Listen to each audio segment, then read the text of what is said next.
In the mid-19th century, Swedish immigrants, seeking fertile farmland and religious freedom, began arriving in southwest Iowa's Montgomery County. Led by figures like Pastor Olof Halland, they established a planned Swedish colony in 1870, drawn by the region's lush hills and prairie soil.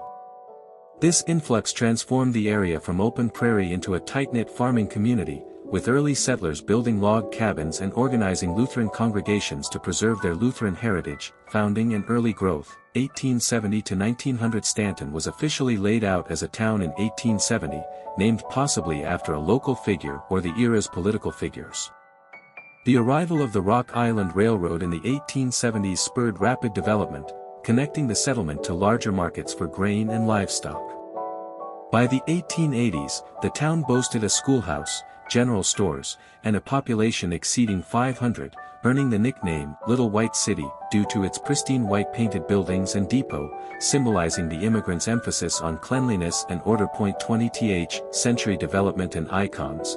1900 to 1970. As agriculture boomed, Stanton solidified its identity through community institutions like the 1886 schoolhouse, later a cultural center, and a renowned baseball team that drew regional crowds to one of Iowa's first lighted fields.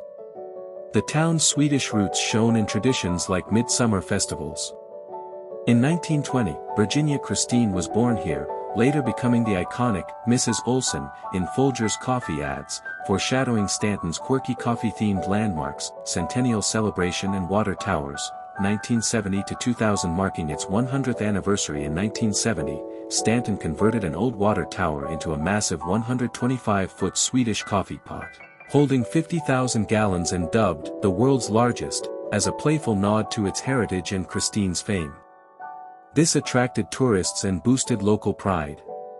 The town grew modestly, with a peak population around 700, while maintaining a focus on education, farming, and small-town events amid broader rural Iowa challenges like mechanization, modern preservation and tourism. 2000. Present in 2001, a companion cup and saucer water tower replaced the aging pot, now preserved at the Swedish Heritage and Cultural Center, enhancing the site's appeal.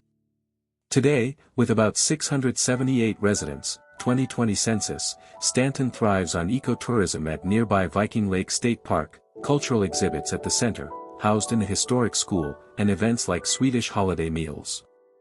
The Little White City continues to honor its past through genealogy libraries and White House aesthetics, blending quiet rural life with visitor-friendly nods to its immigrant story.